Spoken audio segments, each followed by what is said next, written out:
আসসালামু আলাইকুম। Hello guys, আমার নিজস্ব মালটা বাগান প্লাস কমলা বাগান। দেখেন কত সুন্দর কমলা ধরছে আমার। আমি এগুলো হারভেস্ট করছি।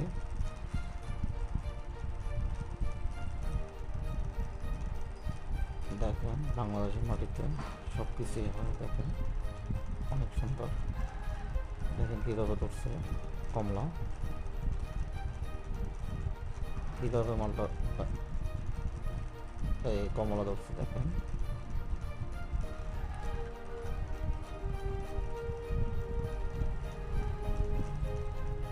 অনেক অনেক কমলা ধরছে। দেখেন এবার সব কমলার মালটা গাছ।